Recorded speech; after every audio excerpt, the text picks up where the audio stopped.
Today I'm in Villisca, Iowa, and I'm gonna go visit the famous axe murder house that almost everybody is familiar with that. I'm not actually going to go inside. I'm going to visit some of the areas that are related to that famous murder that happened in 1912.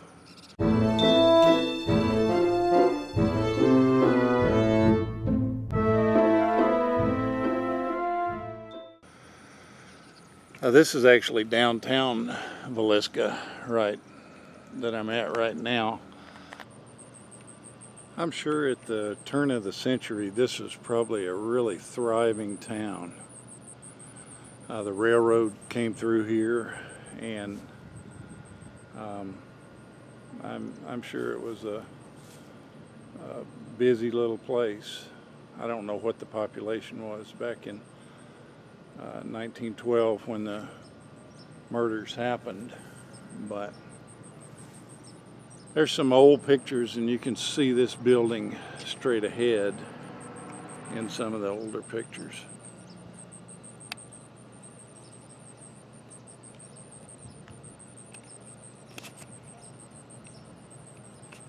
Now the town is in pretty bad shape. There's probably not a whole lot going on here. I don't think there's a whole lot of industry around here that, and I'm really not sure what the population is now, but it's definitely not the place it was at the turn of the century. Got a nice little park in the downtown area. Now here's the city hall that's downtown, and I think I read online where they actually have the axe that was used or that was found at the scene.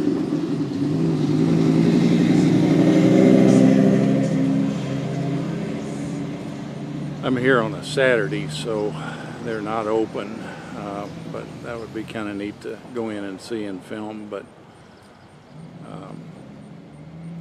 I read somewhere that they had it there. Okay, this is the famous house where the 1912 Villisca Axe murders happened, and where they never ended up solving the crime. Quite a few suspects, but nobody was ever convicted of it.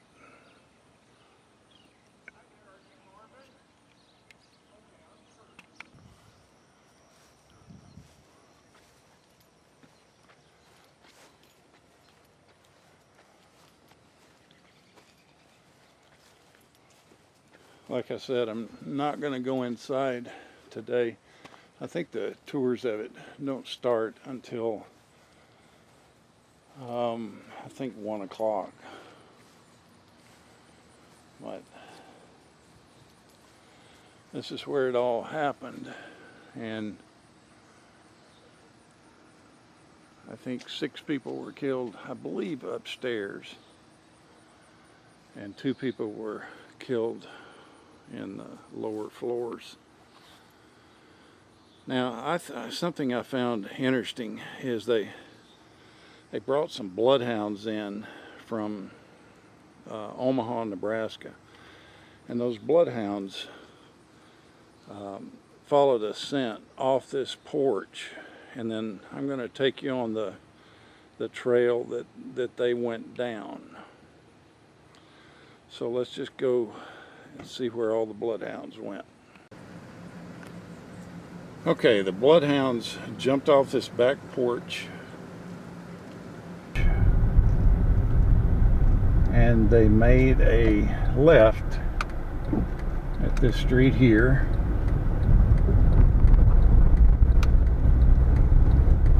and they went up 1 block and made another left. Now, there were like 1,000 people in the reports that I've read that were following behind these bloodhounds because the town was so up in arms about it. But the bloodhounds made a left, and and went behind the barn. The barn, there's a barn there now, but that's not the original one.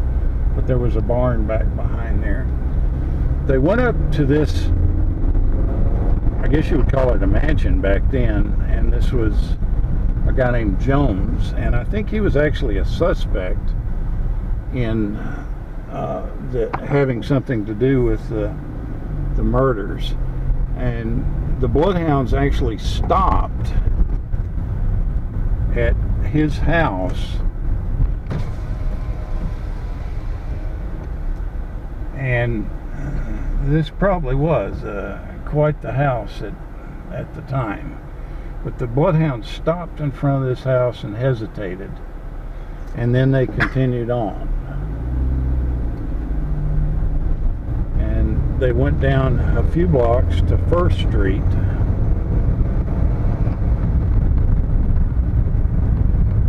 which we're at the intersection of 4th. Now they went down to, I said 1st Street, they went down to 1st Avenue.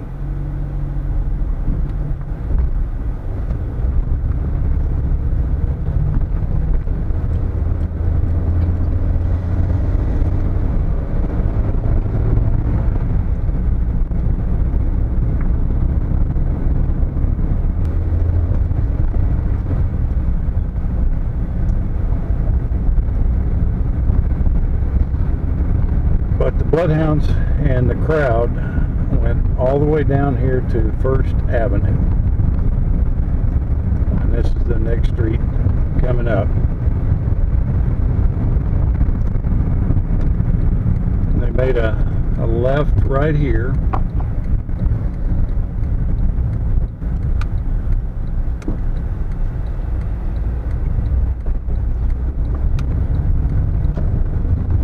And then they followed this road all the way down to a river called the Nottoway River, which is not very far, but there's really no access to it nowadays. But back during that time, it was just fields. So we should get down here to the end of this, and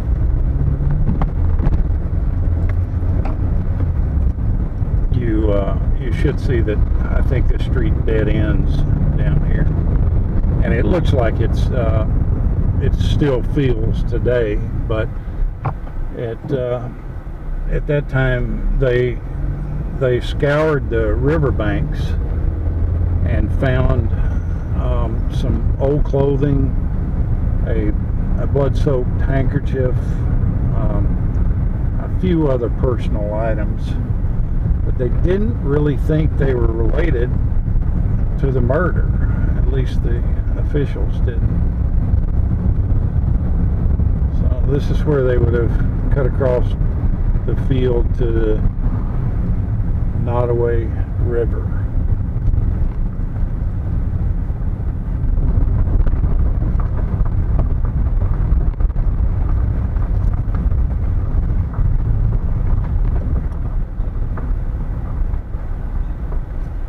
You can see there's the train tracks right there, and this was kind of a bustling train town, and there was thoughts that whoever did this actually, left out of here pretty early in the morning on one of the morning trains. So now I'm at the Presbyterian Church, and this is where the entire town and the family that was murdered, this is where they spent their evening that night.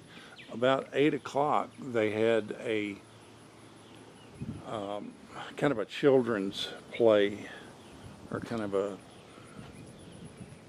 children's recital type thing.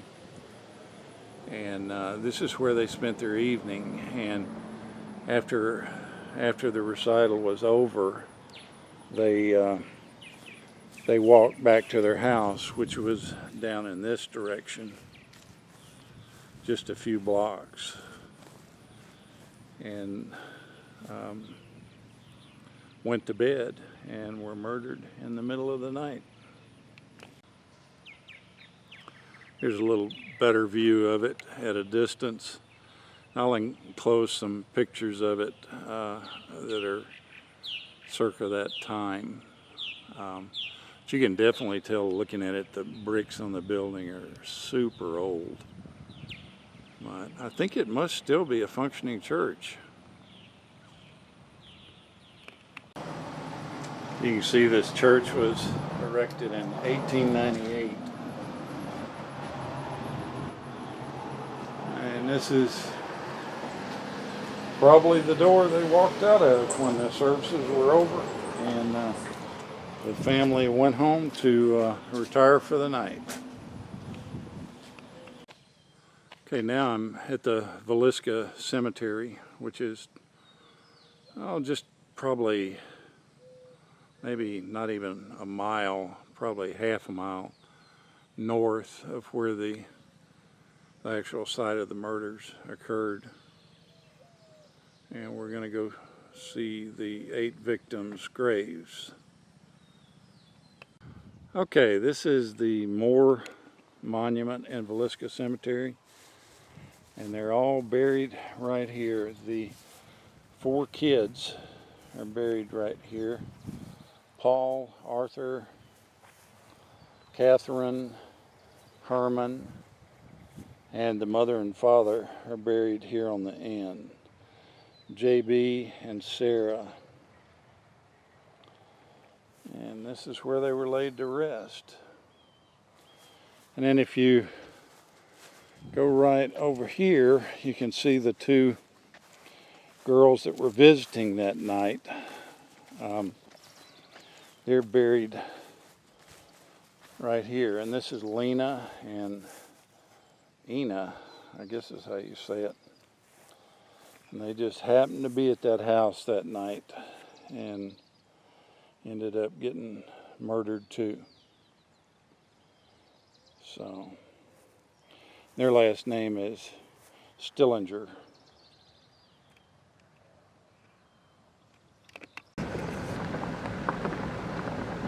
Okay, I'm about 2 miles north of Villisca, and I'm 95% sure this is the house that the 2 little neighbor girls were from, the Schillingers, I believe. I'm almost positive that's the house. It's a little bit different now, but I'm pretty sure that's where they lived.